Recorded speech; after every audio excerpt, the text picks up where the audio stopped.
السلام عليكم خوتي خواتاتي، كنتمنىكم تكونوا بصحه جيده وتكونوا في احسن الاحوال وكلشي عندكم هو هذاك. اليوم كيف ما كتشوفوا بغيت نشارك معكم واحد الوصفه اللي هي شوصون مالحين معمرين بالكسته. كيف ما كتشوفوا هذه هي النتيجه النهائيه ديالهم، وكنتمنى تدخلوا تشوفوا المراحل في الفيديو.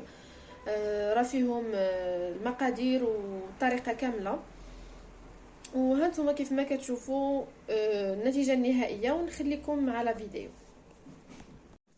نبداو بالمقادير. كنحتاجو 160 غرام ديال الزبده، معلقه كبيره ديال السكر سنيده، معلقه كبيره ديال الملحه،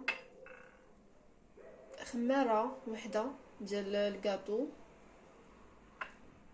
كاس ديال الماء يكون بارد، و 500 غرام ديال الدقيق، واخيرا معلقه ديال الثومه بودغ. بسم الله على بركه الله. ندوزو لطريقه التحضير. كنحكو اول حاجه الزبده في الحكاكه على هذا الشكل هذا، وكنوضعوها في هذا الاناء بحال هكا. كنوضعو معلقه ديال السكر سنيده، كندوزو الملحه حتى هي كنوضعوها ملعقه كبيره، خماره حمراء،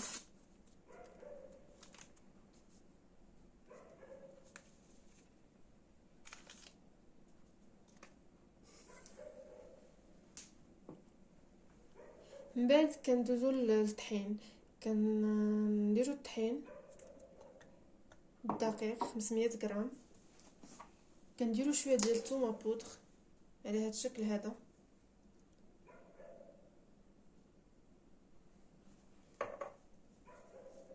وكنجمعوا العجينه شويه بشويه.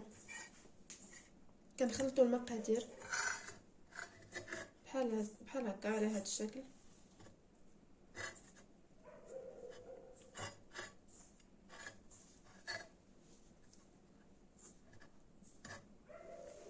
حتى كتمازج لينا كاع العناصر مع بعضها.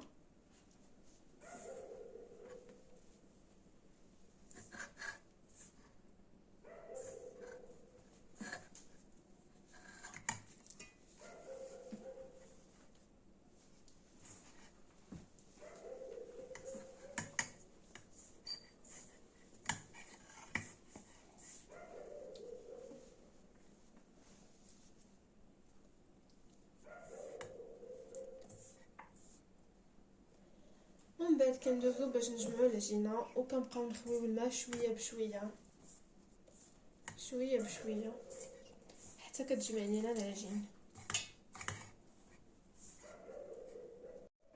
وهذا هو الشكل النهائي ديال العجينه ديالنا من بعد ما دلكناها وطويناها على 4 وحطيناها فوق سلوفان.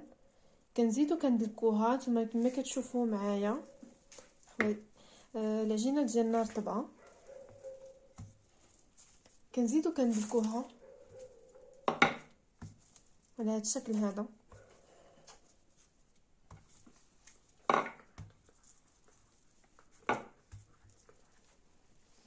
واخر مرحله كنطويوها عاوتاني على 4 وكنخليوها في بابي سلوفان، وكنخليوها كترتاح في الثلاجه.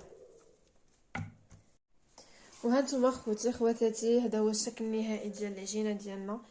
كنخليوها في البابي سولفوريزي، وكنديروها في الثلاجه كترتاح شحال ما بغيتو ديال الوقت. نتوما كتختاروا ديك الساعه الوقت شحال بغيتو تخليوها في الثلاجه. دابا غادي ندوزو للمقادير ديال الحشوه ديالنا. دونك عندنا 200 غرام ديال الفرماج احمر محكوك، 4 صغيره ديال الزيتون بيض مقطع، 2 ديال البصلات هكذا مشلضين بحال هكا بهذه الطريقه هذه، 250 غرام ديال الكفته، عندنا ثومه بودغ، زيت البلديه والعطريه، عندنا الابزار، السكينجبير، الكمون، التحميره، الهريسه والملحه. كنبداو بالزيت، هي الاولى كنوضعوها في المقله ديالنا على هذا الشكل. من بعد كندوزو كنوضعو البصله مشلوده،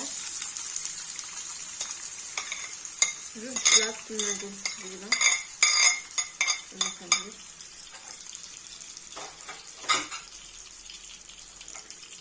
كنزيدو العطريه ديالنا، عندنا الملحه،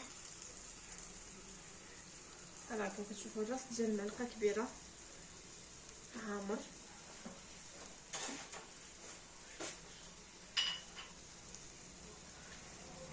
كنحركو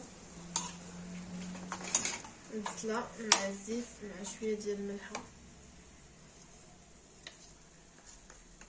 نحركو بشي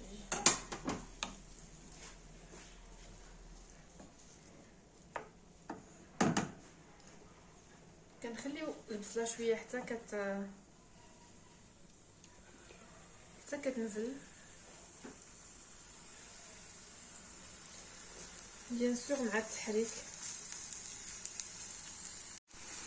دابا ملي دبلات لينا البصله بحال هكا كتشوفوا، كنزيدو الكفته ديالنا 250 غرام ولا 200 غرام على حساب كل واحد، اختيار ديالكم.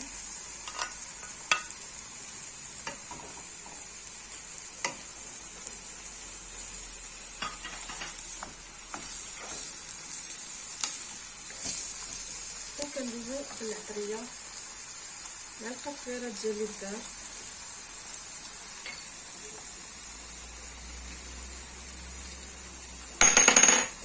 معلقه صغيره ديال الزنجبيل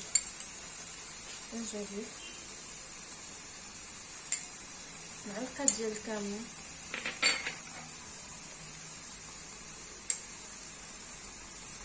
تحميره،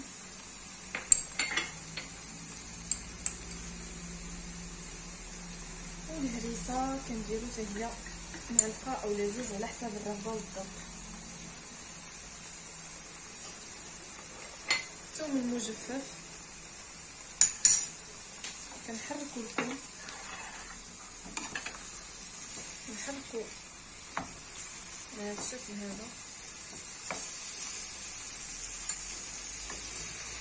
كنحاول نمزجو كاع المكونات مع بعضها. كنزيدو المعجون معلقه كبيره اولا جوج معالق صغار،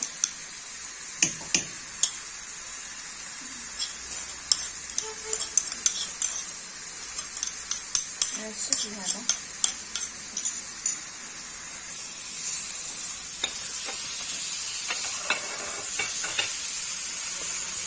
كنبداو نحركو حتى كتمزج لينا المكونات. نرجع لكم من بعد ما طابت لينا الحشوه ديالنا، كنزيدو الزيتون ابيض مقطع،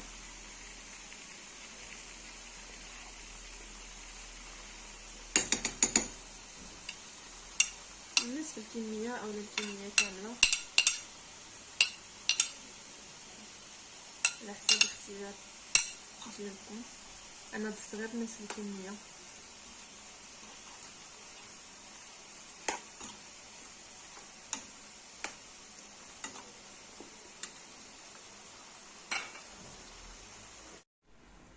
وها نتوما كيف ما كتشوفوا خواتاتي، ها هي الحشوه ديالنا طابت لينا.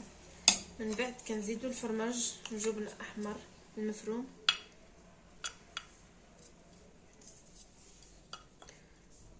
كنخلطو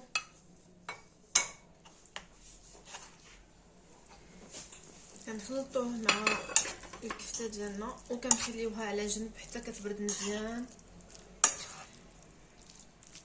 على هذا الشكل هذا. ما قطعنا العجينه ديالنا على 3، كندلكو القطعه الاولى كندلكوها على هذا السمك هذا، وكندوزو كنقطعوها بهذه القطعه على هذا الشكل هذا. تقطع ديال العجينه ديالنا كندوزو باش كنعمروها بالحشوه ديالنا اللي وجدنا. كنديروا معلقه صغيره من الحشوه داخل العجين وكنجمعوه على هذا الشكل هذا. من بعد كنسدوه بالفرشيطه على هذا الشكل، كنضغطوا عليه 3 المرات وكنجمعوه من الجوانب على هذا الشكل. كنستمروا بنفس الطريقه، كندهنوه من البيض بالبيض من الفوق،